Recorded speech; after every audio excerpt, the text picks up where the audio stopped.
আসসালামু আলাইকুম। আমি আজকে ঈদের দিন সকালবেলা একটি সেমাই রান্না আপনাদেরকে দেখাবো। এই সেমাইটা আমি ছোটোবেলা আমার নানির হাতে তৈরি করা খেতাম। এখন আমি আমার নিজের মতো করে তৈরি করতেছি। এখানে হচ্ছে ঘিয়ে ভাজা নারিকেল চিনি দিয়ে ঘিয়ে ভেজে নিয়েছি। এতে যেটা হয়, নারিকেলটা অনেক ভালো লাগে খেতে আর নষ্টও হয় না। লং টাইম সেমাইটা খুব ভালো থাকে। লেয়ার করতেছি। লেয়ার মানে কি, প্রথমে সেমাই দিলাম, তারপরে নারিকেল ভাজা কিশমিশ, তারপর আবার সেমাই দিলাম, আবার এখানে নারিকেল ভাজা দিচ্ছি।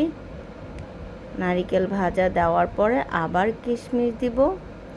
এভাবে আমি একের পর এক দিতে দিতে সম্পূর্ণ সেমাইটা দেওয়া কমপ্লিট হলে যে দুধটা কিন্তু আমি ঘন করে জাল দিয়ে রেখেছিলাম এবং জাল দিয়ে একদম ঠান্ডা করে নিয়েছি। একদম ঠান্ডা বলতে কি, যে আঙুল দিয়ে চেক করলে হালকা একটু কুমকুমা গরম লাগবে, এমনভাবে ঠান্ডা করে নিয়েছি।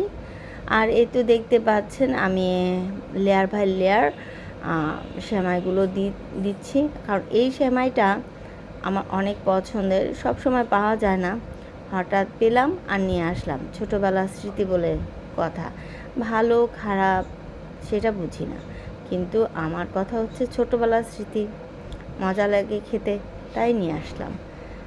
আর এখানে দুধের মধ্যে এলাচ, দারচিনি আর হচ্ছে তেজপাতা আর পরিমাণ মতো চিনি দিয়ে ভালো করে ঘন করে জাল দিয়ে নিছি। আর ঠান্ডা তো বললামই যে আমি ঠান্ডা করে নিছি। তো এর মধ্যে আমি যেটা, এই যে তেজপাতা, এলাচ, দারচিনি, এগুলো কিন্তু তুলে নিছি। তুলে নিয়ে এই যে একটা কাপ দিয়ে আস্তে আস্তে করে দুধগুলো দিয়ে দিচ্ছি, কারণ আস্তে আস্তে দিতে হবে, একদম ঝরঝরা থাকবে সেমাইটা। সুন্দর করে সেমাইটা তৈরি করতেছি যত্ন সহকারে, যেহেতু ঈদের দিন বলে কথা, আর ঈদের সময় সব কিছু একটু যত্ন সহকারে রান্না করতে হয়। আমি চেষ্টা করতেছি আমার যতটুকু ভালো করে তৈরি করার জন্য। আলহামদুলিল্লাহ অনেক ভালো হয়েছিল।